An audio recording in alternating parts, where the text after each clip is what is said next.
2021년 8월 8일 주일을 맞이해서 소돔 고모라 멸망의 교훈이란 말씀을 선포합니다. 먼저 창세기 19장에 나타나고 있는 소돔 고모라의 멸망의 사건에 대한 사실적인 내용에 대해서 성경은 이 사건의 이론적 증명을 전혀 힘쓰지를 않습니다. 마치 창세기 1장 1절에 태초에 하나님이 천지를 창조하시니라 하신 말씀과 같이 천지 창조가 당연한 것처럼 소돔 고모라의 멸망도 당연한 역사적 사실이다. 이것으로 성경은 우리에게 더 이상의 각주나 또는 분석이나 아니면 과학적인 자료를 입증하려고 성경이 말하지 않는다는 거예요. 그러니까 확실한 진리이고 정확한 사건이기 때문에 더 이상 거기다가 갖다 붙일 이유가 없다는 것을 나타내주고 있는 것입니다. 아울러 이 소돔 고모라 멸망의 사건을 받아들이는 우리 성도들로서는 그것은 하나님이 행하신 역사적인 사건이었다. 이렇게 당연하게 내가 이 사건을 받아들이는 이 자체가 하나님 앞에서 내가 하나님을 살아계신 하나님으로 믿고 있다고 하는 증명이 된다는 것을 다시 한번 우리 마음속에 생각을 하시기 바랍니다. 첫째 말씀드리고 싶은 것은 성경이 말씀하시는 기독교의 역사관을 드리려고 합니다.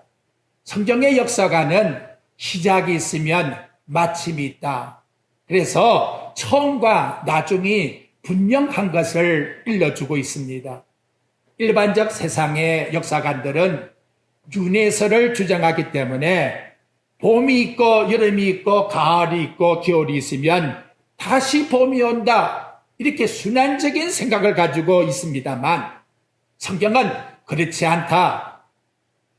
태초에 천지를 창조했으면 마지막 세상을 심판할 직선적 역사관으로 마지막이 있다는 것을 나타내주고 있다는 것입니다. 그러니까 하나님이 이 세상을 바라보시는 역사관 속에 악이 있다면, 불의가 있다면 반드시 거기에 대해서 공의로 심판하시는 것이 하나님의 뜻이라는 것을 일러주고 있는 것이지요. 예수님이 마지막 이 세상에 오신다고 하는 그 말은 곧 이 땅 위에 악을 제거하는 최종적인 날이 된다라는 것을 우리에게 나타내주고 있다는 것입니다. 근데 우리가 여기서 꼭 마음에 명심할 것은 누가복음 17장 28절과 30절 말씀에 보면 인자의 임함도 노새 때와 같으리니 이렇게 말씀을 합니다. 사람들이 먹고 마시고 사고 팔고 심고 집을 짓더니 롯이 소돔에서 나가는 날에 하늘로부터 불과 유황이 비오듯 하여 저희를 멸하였느니라. 그리고 소돔 고모라의 이 멸망 사건은 지금 우리가 살고 있는 우리들에게 장차 인자가 이 세상에 오실 때에 세상에 나타나고 있는 모습과 흡사한 모습이라는 것을 신앙으로 받아들이라고 일러주고 있다는 것이에요. 소돔 고모라의 심판은 종말로 바라보는 나와 여러분들에게 고리 되어야 됩니다. 우리에게 본보기가 되어야 된다는 거지요. 그래서 바울은 고린도전서 10장 6절에 이러한 일은 우리의 본보기가 되어 우리로 하여금 그들이 악을 즐거워한 것 같이 즐거워하는 자가 되지 않게 하려 합니다. 악을 즐거워해서 멸망에 빠진 그러한 자들과 같은 생활 속에 빠지지 않게 하기 위해서 소돔 고모라의 사건을 나와 여러분들에게 말세에 경각심을 주기 위해서 주셨다라고 성경은 말씀해 주고 있다는 것입니다. 자, 그럼 여러분 이 소돔 고모라 성 안에 유형별로 몇 가지의 사람들을 분류시키가 있는데 그 분류의 내용을 살펴보고자 합니다. 첫째는 하나님의 경고의 말씀을 완전히 무시한 완악한 사람들, 소돔 고모라에 살고 있는 완악한 사람들을 살펴보고자 합니다. 당시 소돔 고모라 성 안에 죄악이 얼마나 관영했으면 창세기 13장 13절에는 소돔은 악하요. 그래서 소돔 사람은 악하다고 여호와 앞에 죄인이라고 하나님 말씀합니다. 창세기 18장 20절에 보게 되면 소돔과 고모라에 대한 부르짖음이 크고 그 죄악이 심히 중하다. 죄의 경중으로 따질 때에 심히도 무거운 죄를 지었다라고 기록하고 있습니다. 그리고 창세기 19장 4절 말씀의 내용에 보게 되면 그들이 행하는 그 죄악상의 실제적인 장면을 설명을 해주고 있다는 거예요. 하나님이 소돔성의 두 천사를 노대 가정에 보냅니다. 소돔성에 낯선 사람이 들어오니까 천사가 사람의 모습을 가지고 들어오니까 거기에 낯선 사람이 들어왔다 이렇게 눈치를 채고는 성경 창세기 19장 4절에 보면 노소를 막론하고 원근에서 다 모여들었다. 노소를 막론하고 원근 가까운 데와 먼 데 사람들이 다 몰려들었다. 이렇게 말씀을 합니다. 그리고는 그 사람을 대상으로 뭘 하자고 하느냐? 여러분이 19장 5절 말씀 하반절에 가보면 우리들이 그들과 상관하리라 이렇게 말하고 있습니다. 상관이란 말은 야다란 말이 히브리 말로 쓰고 있는데 동성애의 죄악성을 보여주고 있다는 거예요. 이거 얼마나 악한 모습을 우리에게 나타내주고 있습니까? 노선 그런 행동을 뭐라고 지적했느냐? 7절 말씀에 보면 형제들아 이런 악을 행하지 말라. 그러니까 여기 소돔에 있는 롯은 그 행위가 하나님 앞에 악하다는 것을 알고 있었다는 거지요. 레위기 20장 13절에 보면 남자와 남자가 교합을 하게 되면 다 가증한 것이니 반드시 죽여라.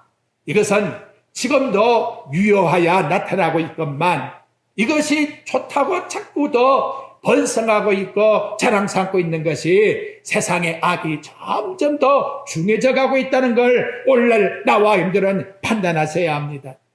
당시 소돔 고모라는 어떠한 삶의 모습이냐?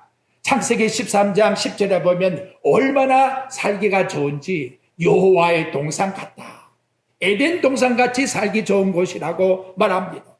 그런데 환경은 에덴 동산같이 살기 좋은데 그 속에 있는 사람들의 죄악성, 도덕성을 보게 되면 하나님의 심판이 불에 임할 그러한 모습 속에서 살아가고 있다는 것을 보여주고 있다는 거예요. 그뿐만이 아닙니다. 소돔 고모라 성 사람들이 얼마나 폭력적인지, 이 도덕성이 얼마나 악한지 창세기 19장 9절 말씀에 보면 롯을 밀치며 그 문을 부수고 들어가서 폭력을 행하려고 하는 것을 서슴지 않고 있다라고 성경은 설명하고 있습니다. 결국은 소돔 고모라가 하나님의 불의 심판을 받게 되었다는 거예요. 강물이 계속 밀려들어올 때에는 댐이 얼마든지 받아줍니다. 그러나 물이 차고 넘치게 되면 댐도 감당치 못하는 거예요. 무너져 버린다는 거예요. 악이 점점 쌓이게 되면 반드시 무너질 날이 있다는 것을 교훈해 주고 있다는 거예요. 소돔성에 있어서의 최고의 문제점이 뭐냐? 거기에 살고 있는 사람들이 먹기 좋고 살기 좋은데 분명한 한 가지 모르는 것은 여기에 불의 심판이 있다고 하는 사실을 모르고 살았다는 것. 죄악을 짓고 있는데도 불구하고 죄악의 보편성이 소돔 고모라에는 도덕의 기준점이 되었다는 거예요. 이게 얼마나 무서워요. 지금도 동성애가 나라의 법의 기준점이 되고 있다는 거예요. 이게 얼마나 무서운 죄악입니까, 여러분? 이게 소돔 고모라 성 사람들의 영적 무지함을 우리들에게 나타내주고 있다는 거예요. 마태복음 13장에 보게 되면 씨 뿌리는 비유가 나오고 있어요. 그런데 여러분, 귓가에 뿌려진 씨앗, 그 길가에 부르짖은 씨앗은 새가 와서 쫓아 먹었다. 근데 그 내용이 뭐냐? 말씀을 듣고도 깨닫지 못하면 악한 자가 와서 쫓아 먹어버려요. 악한 자가 와서. 말씀을 듣고도 깨닫지 못하면 이들은 깨닫지를 못하고 있는 그런 상태 속에 있었다는 거예요. 마태복음 24장 37절에 보면 또 인용을 해요. 마지막 때에 날은 노아의 때와 같고 또 롯의 때와 같으니 사람들이 먹고 마시고 시집가고 장가가고 이러면 이게 무슨 죄입니까? 아무 죄가 아니에요. 일상생활 속에서 편안하게 살아가고 있다는 거죠. 근데 문제는 뭐냐? 문제는 하나님의 심판날이 있다는 사실을 전혀 모르고 살았다는 이것이 영적 무지이자 우리의 감각의 무지성이라는 것을 예수님께서 지적을 해주고 있다는 것입니다. 오늘날도 코로나 바이러스로 인하여 어려운 가운데서 하루하루 참 힘들게 살아가고 있습니다만은 어렵다, 힘들다, 어려운 환경 속에서 어떻게 살고 거기에만 나와 여러분이 초점을 두고 빠져서는 안 돼요. 반드시 하나님의 심판이 소돔 고모라에 임한 것과 같이 우리에게도 임한다고 하는 사실을 늘 깨닫고 경성함을 가지고 살아갈 것을 우리에게 일깨워주고 있다는 거예요. 오늘 나와 여러분에게 정말 지혜로운 자가 누굴까요? 다니엘서 12장 10절에 보면 마지막 때에 악한 사람들은 그저 악만 행할 것이고 그래서 아무도 깨닫지 못한다. 오직 지혜 있는 자는 깨달으리라. 깨달읍시다. 깨닫기 위해서 이 말씀을 듣는 겁니다. 반드시 인자의 날이 온다는 것, 나의 개인적 인자 앞에 설 날이 있다는 것을 우리는 깨달아야 돼요. 이것이 하나님이 우리에게 주시는 말씀의 뜻입니다. 두 번째로는 하나님 말씀을 농담으로 생각하고 있었던 사람이 있었다는 거예요. 오늘 창세기 19장 14절 말씀에 나가보게 되면 롯이 정혼한 딸과 정혼한 사이들에게 가서 이 밤에 불이 임할 것이니까 같이 나가야 된다 라고 이렇게 말했더니 그 사람들이 뭐라고 하느냐? 여러분 19장 14절 하반절에 보십시오. 그의 사이들은 무엇을 여겼다고? 농담으로 여겼더라. 히브리 말에 사악한 말을 쓰고 있는데 장인어른한테 비웃다, 희롱하다. 하나님 앞에서 말씀을 농담으로 여긴 것은 말할 것도 없고 인격적으로도 자기 장인어른을 비웃더라는 거예요. 이게 희롱하더라는 거예요. 이게 얼마나 인격적으로 도덕적으로 삶의 생활이 해이해져 있는가를 보여주고 있는 것이지요. 근데 성경은 이런 인물이 있다라고 말합니다. 그 대표적 인물이 누구냐? 에서라고 말해요. 리브가가 상태를 베어서 그래서 에서와 야곱이를 낳았는데 에서는 장자의 기업을 무시해버렸다. 비웃었다는 거예요. 오늘 여기 나타나는 말과 같이 농담을 했대. 내가 뭐 장자면 장자지. 그러니까 동생이 팥죽 한 그릇에 장자 기업을 팔아라니까 그냥 팔아먹었다는 거지요. 문제는 뭐냐? 이것이 히브리서 12장 16절에 보니까 에서는 하나님 앞에 망령된 자랍니다. 망령된 자. 하늘의 기업을 내가 가지고 살아가고 있다는 이 자체가, 내가 믿음을 가지고 살아가고 있는 이 자체가 얼마나 귀중한 보배라는 것을 기억해야 합니다. 엘리 때의 홈리와 비느하스가 이래서요. 아버지는 대제사장이고 자신들도 제사장입니다. 그런데 이들은 하나님의 말씀을 농담으로 여기듯이 나아가 죄를 범했어요. 그래서 사무엘상 3장 14절 말씀의 내용에 보면 내가 엘리의 집에 대하여 맹세하기를 엘리 집의 죄악은 제물로나 예물로나 영원히 속죄함을 받지 못하리라. 하나님 말씀, 좋은 환경 속에 있다고 척척 일이 잘 된다고 세상 살기 좋다고 하나님 말씀을 가볍게 여기고 무시해버리게 되면, 농담으로 여기게 되면 결국에는 유황불이 있다는 사실을 성경은 경고해주고 있다는 것, 우리에게 일깨워주고 있다는 것이지요.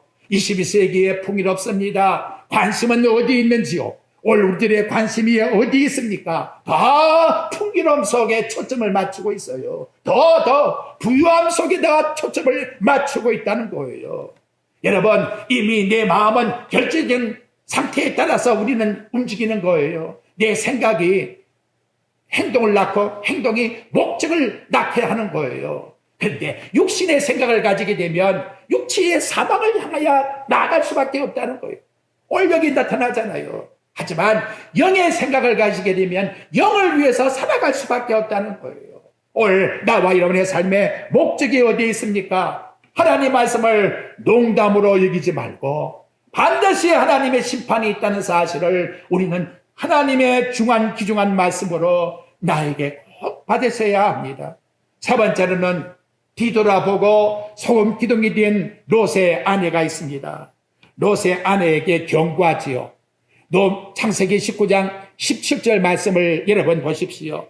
그 사람들이 천사들이 그들을 밖으로 이끌어낸 다음 도망하여 생명을 보존하라. 돌아보거나 들에 머물지 말고 산으로 도망하여 멸망함을 면하라고 천사가 이렇게 간곡하게 당부를 합니다. 그런데 누가 롯의 아내라 할지라도 돌아보았다는 거예요. 결국은 뭐가 되었느냐? 여기 말씀의 내용에 보게 되면 26절에 롯의 아내는 뒤를 돌아본 거로 소돔 기둥이 되었더라. 여러분, 롯의 아내가 아브라함 집에 예수님이 그리스도께서 오셨을 때에 다 손님 대접하는데 같이 일했던 사람이에요. 그렇잖아요. 그 전부터 갈대 우리서부터 같이 나온 사람이잖아요. 나오면서 수많은 세월 속에서 하나님의 살아계심을 집안의 눈치를 보면서라도 조카 며느리로서도 다 알고 있었건만 근데 왜 이렇게 되었을까라는 거지요. 간단합니다. 지금 내가 가고 있는 이 목적이 뒤에 있는 것보다 더 가치가 있고 더 관심이 있고 더 좋게 여겨야 될 텐데 뒤에 것이 더 좋게 봐. 뒤에 것이 더 관심이 있어. 몸은 예비당에 와 있는데 세상 것이 더 관심이 있고 세상 것이 더 목적이 있어. 저는 그래 여러분 정말 하나님께 예배드리는 것이 내게 중요한 시간이고 관심이 있다면 대면이고 비대면이고 이건 문제가 아니잖아요. 지금 여러분 비대면으로 몇 명인가 예배를 드리고 있는가 보십시오. 관심이 없는 거예요. 하나님께 드리는 예배에 대한 초점의 관심이 하나님께보다는 지금 내가 하고 있는 이게 더 좋기 때문에 예배에 대한 관심은 사라져버렸다는 거죠. 저는 그걸 지적하고 싶다는 거예요. 참 여러분 안타깝지 않습니까? 예수님이 누가복음 9장 62절에 말씀합니다. 손에 쟁기를 잡고 뒤를 돌아보는 자는 하나님 나라에 합당하지 아니하리라. 빌립보 3장 13절과 14절에 보게 되면 바울 사도가 한 말씀이 있습니다. 나는 아직 내가 잡은 줄로 여기지 않고 오직 하늘 뒤에 있는 것은 잊어버리고 앞에 있는 것을 잡으려고 표대를 향하여 그리스도 예수 안에서 하나님께서 부르신 부름의 상을 향하여 달려가노라. 여기 여러분 중요한 것은 뒤에 있는 것은 잊어버리고 했는데 잊어버렸다는 말이 아예 기억이 안 난다 그런 말이 아니에요. 여기 잊어버렸다고 하는 에펠란다 로마라고 하는 이 헬라어는 알고도 있지만 포기한다는 거예요. 알고도 있지만 포기할 수 있는 이것이. 근데 이게 안 되잖아요. 지금 안 되잖아요. 하나님 말씀 앞에 드리는 예배가 정말 중요하다는 걸 안다면 내가 세상이 아무리 좋다 할지라도 이 시간 하나님께 드려야 된다고 하는 여기에다가 세상 것은 포기할 수 있는 마음을 가져야 요새처가 뒤를 돌아봤다는 것이나 지금 우리 살고 있는 형태나 다를 게 뭐가 있나요? 다를 게. 정말 하나님 앞에서 너무나 중요한 것을 우리들에게 나타내주고 있다는 거예요. 여러분 성경 말씀의 신약을 보십시오. 너는 모세를 기억해라. 아브라함을 기억해라. 예수님이 그 말씀은 없어요. 그런데 예수님이 하나님이 이 땅에 오셔서 일러준 말씀 노새처를 기억해라. 이것만큼은 너희 속에 늘 마음에 상기하고 살아야 된다라고 우리에게 일러주고 있다는 거예요. 상황을 생각한다면 참 얼마나 중요합니까? 하나님 것이 먼저, 주님의 것이 먼저, 하나님의 그 귀중함이 먼저, 이걸 잊어버리지 않고 내가 하나님 앞에 존재히 여길 수 있는 마음을 가지고 살아가는 것이 롯의 아내가 뒤돌아보지 않는 바로 그러한 삶의 모습으로 지금도 우리는 천국을 향해서 나아갈 수 있는 삶이 된다는 거예요. 그런데 노세아니는 이걸 바꿔버렸어요. 왜? 더 좋은 게 뒤에 것이 더 좋으니까. 우리 자신을 살펴야 합니다. 네 번째는 불 속에서 구원받은 롯이 있습니다. 경고를 해 주었는데 양심이 하나님이 은혜를 주었단 말이에요. 롯은 살아났어요. 저렇게 사이들처럼 농담을 여기면 안 되는데 하나님이 불을 내리신다면 반드시 내리시는데 여러분 그것은 왜 그럴까요? 평소에도 그런 믿음을 가지고 있었기 때문에 마지막 날에도 그런 생각을 할 수가 있었다는 거예요. 믿음에서 믿음으로 나가는 거예요. 갑자기 믿음이 생기는 게 아니에요. 우리 가지고 있는 믿음의 경각심은 그대로 믿음에서 믿음으로 나아가게끔 하나님께서 은혜를 베풀어 주는 겁니다. 신앙의 눈이 뜨니까 롯이 알았다는 거. 맞다. 본래의 마음으로 돌아온 거지요. 그래서 그날 아침에 신속하게 나가게 되었다는 것을 우리에게 나타내 주고 있습니다. 하지만 여러분 부끄럽잖아요. 왜 그렇습니까? 소돔 고모라 성에 의인 10명만 있다 할지라도 내가 이 성을 멸하지 아니하리라. 여러분 롯의 식구만 다 구원시켰어도 안타까운 것은 롯의 식구 가운데서도 사이들이 떨어져 버리고 지금 신학자들은 아들도 있었다고 말을 하는데 하여튼 그건 모르겠지만 또 부인까지도 잊어버리게 되었으니 이거 얼마나 안타깝습니까? 롯이 거기에 살면서 의인 10명을 전도하지 못했다는 이런 결과를 오늘 우리들에게 나타내 주고 있지요. 영적으로 말하면 롯은 직무유기한 거예요. 영적으로 직무유기해서 자득한 거예요. 자기가 심은 대로 거두는 것이 결과에 가서는 이렇게 겨우 구원을 받는 이런 상태로 나타나게 되었다는 것이지요. 평소 때에 베드로후서 2장 7절과 8절에 보게 되면 불의한 행실을 보고 들으므로 어려운 심령이 상했다 그래요. 어려운 심령이 상했다. 롯은 심령의 양심이 살아있어서 그 삶 속에 있는 모습을 보았다는 거지요. 근데 여러분 얼마 안 있어서 롯의 아내가 소금기둥이 되고 그리고 사이들이 불 속에서 다 죽는 그 모습을 목격했을 때에 롯의 마음을 우리가 생각한다면 뒤돌아 생각한다면 이럴 줄 알았다면 후회가 얼마나 막심하겠습니까? 내가 100번이고 1000번이고 말겠어야 될 거를 끌 해도 안 되더라는 것이지요. 베드로후서 2장 7절과 8절에 보면 무고한 자의 엄연한 행실로 인해서 고통하는 의로운 롯을 건져내었다. 혼자는 고통했는데 사람들에게 이 복음을 전하지 못함으로 말미암아 식구들까지 구원을 놓치게 만들었으니 이거 얼마나 안타깝습니까? 출세도 좋고 돈도 좋고 모든 것이 다 좋은데 문제는 영혼을 살리지 못하는 결과가 되니까 부끄러움이 되었다는 거예요. 그렇다면 롯이 거기에 살 때에도 정말 기뻤을까요? 그래서 롯에게는 소돔 고모라에 내려가서 4가지 귀중한 걸 잊어버렸어요. 첫째는 성도의 기쁨을 잊어버렸다는 거예요. 가서 돈은 들어오는데도 불구하고 마음이 편치를 않았다는 거지요. 그것이 신약 성경에서 말해주고 있는 바로 롯의 마음이었다는 거예요. 있든지 없든지 내 마음이 천국 생활로 기쁨으로 살아야 되는데 이걸 여러분 잊어버리게 되었다는 거예요. 어디에 들어가니까 죄에 빠지니까 이런 문제가 들어왔다는 거예요. 두 번째로 롯은 전가하는 복음의 능력을 상실해버렸다는 거예요.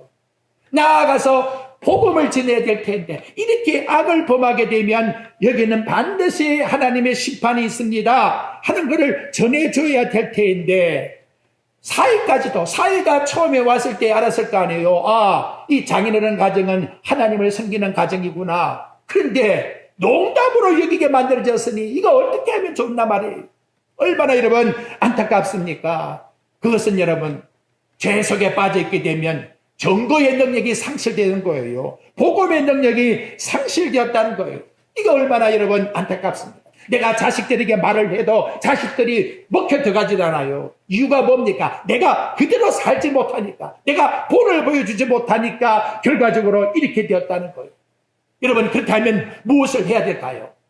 아브라함은 소돔 고모라 성이 멸망한다고 하니까 그 앞장에서 하나님께 도구의 기도를, 하나님 의인 50명만 있어요. 45명만 있으면 6번이나 10명만 있으면 하고 간절한 도구의 기도를 드리고 있는데, 노선 소돔 고모라 성에 들어가서 도구의 기도가 아무것도 없어요. 마지막 한 기도가 뭐냐? 자기 자신 살아남으려고, 하나님 내가 저 작은 성인 저기에 가서 내가 피할 테니까 내 생명을 보존해 달라고, 도망치면서 내 생명 보존해 달라고 하는 한 번의 기도를 드렸다는 거죠. 천사들이 그 소리 들을 때에 세상 사람의 마음으로 같으면, 아유, 참 답답하구나. 어떻게 너는 네 영혼만 살려고 그렇게 하나님께 부르짖느냐? 일찌감치 좀 하나님 앞에 안타깝게 기도했으면 얼마나 좋았겠느냐? 그렇게 여러분 말씀하지 않았겠습니까? 다음 네 번째는 그렇게 벌어놓은 재산이 하루아침에 다 상실되고 말았다는 거예요. 사랑하는 성도 여러분, 우리에게 중요한 것은 물질이 앞서는 것이 아니라 성도는 믿음 안에서 믿음으로 복을 받는 것입니다. 보물이 있는 곳에 내 마음이 가는 거지요. 그런데 세상에다가 보물을 두니까 내 마음이 세상에 그만 빠져버리고 말았다는 것이지요. 아브라함은 그렇지 않아요.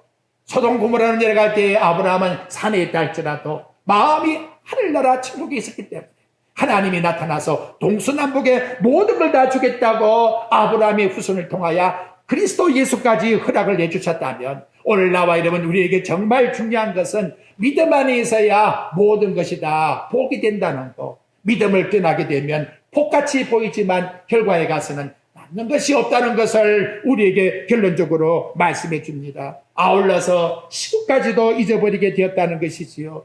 그 사랑하는 어쨌든 아내까지도 잊어버리고 또 사이까지도 잃어버리게 되었으니 이거 얼마나 안타까운 말씀의 내용입니까?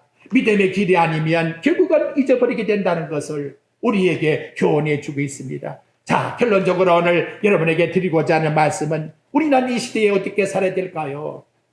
금방 말씀드린 것처럼 롯이 소돔 고모라 성에 죄를 위해서 기도한 도구의 기도가 없었다는 것. 그렇다면 이 시대에 누구 때문이라고 저거 보라고 이렇게 우리는 손가락질할 것이 아니라 내 자신, 내 상태를 살피며 또 이 세상에 죽어가는 영혼들을 살피며 위에서 함께 아브라함같이 도구의 기도를 드릴 수 있는 회개의 마음을 달라고 하나님 앞에 우리는 구해야 합니다. 역대하 7장 14절 말씀에 보면, 내 이름으로 일컫는 내 백성이 그 악한 길에 떠나 스스로 겸비하여 기도하여 내 얼굴을 구하면 내가 하늘에서 듣고 그 죄를 사하고 그 땅을 고칠지라. 하나님이 사해 주시고 고쳐주시겠다고 약속하신 자비와 긍휼이 풍성하신 그 하나님, 이 한 시간도 하나님께서 그러한 도구의 기도 듣기를 원하십니다. 나와 여러분, 우리가 그 주인공이 되어야 되지 않겠습니까?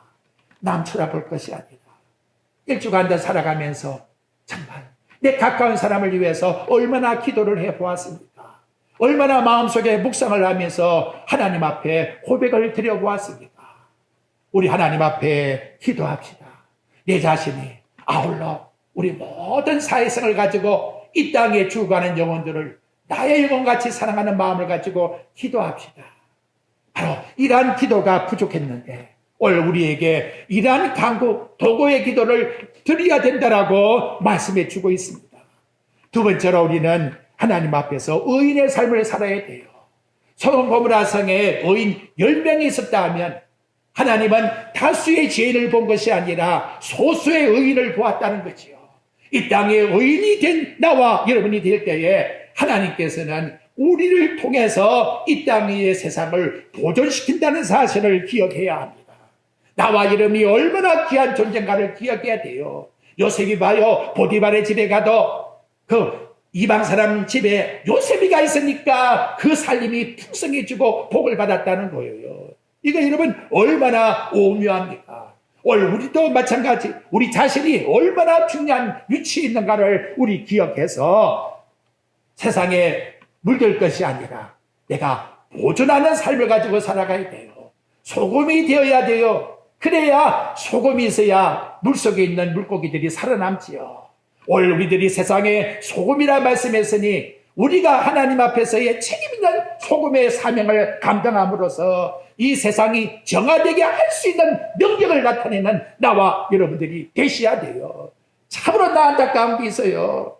정치하시는 분들 정말 나는 교회에서 무슨 직을 가졌다 무슨 직을 가졌으면 직분을 가진 자의 가치가 있어야죠. 이거는 기독교인지 불교인지 아무것도 분간할 수 없는 시대 속에 살고 있는 거예요. 이렇게 해서 어떻게 하나님 앞에서의 참된 성도의 모습을 드러낼 수 있겠나 이 말이지요. 남 탓할 것이 아니라 우리 자신이 내가 있는 장소에서 내 위치에서 내 직장에서 나의 삶의 가치를 드러낼 수 있는 존재가 되셔야 돼요. 이것이 하나님이 우리에게 요구하시는 뜻이라고 나와 여러분들에게 말씀을 통해서 가르쳐 줍니다. 마지막으로 때를 얻든지 못 얻든지 나아가 전도합시다. 전합시다. 디모데후서 4장 3절과 4절에 보면 말씀에도 똑같아요. 사람들이 말씀 듣는 귀를 기울이지 않는다고 해요. 농담으로 여긴다 이 말이지요. 그랬던 어쨌든 우리가 해야 될 일은 디모데후서 4장 2절에 보니까 때를 얻든지 못 얻든지 항상 힘쓰라. 우리 항상 힘쓰십시다. 저 사람을 어떻게 하면 전도하게 할까? 예수 믿게 만들게 할까? 복음을 전해줄까? 이게 정말 은혜 받은 사람이요, 복 받은 사람이요, 하나님 앞에서의 하나님 자녀의 가치가 있는 가치성을 보여주는 삶이라고 생각할 수가 있다는 것입니다. 오늘 이 한 시간 우리 결론을 맺으면서 영원 생명이 얼마나 중요하냐. 그 풍요로운 좋은 에덴 동산에 영원 하나님이 원하시는 열매가 없어서 멸망당하는 이것을 보게 되면 얼마나 우리의 영혼이 귀한지 하나님은 독생자 유할까지 아끼지 않고 이 땅에 보내주어서 우리와야 십자가상에 죽으시는 그 같은 희생까지 하셨다는 걸 기억한다면 이제 우리의 여생에 우리가 할 일이 뭐냐? 영혼 사랑하고 영혼을 위해서 나와 영혼이 투자하고 영혼을 위해서 희생한다면 이것이 진정한 가치라는 것을 기억하시고 노새처를 생각하라는 말씀 우리 마음속에 기억하셔서 나는 노새처와 같이 되지 않게 주옵소서 하는 하나님 앞에서의 기도의 제목을 가지고 우리 주님 앞에 설 때에 부끄러운 구원이 아니라 영광스러운 자랑스러운 나와 여러분 하나님의 자녀로서 설 수 있는 모든 성도들이 되시기를 주님의 이름으로 축원드립니다.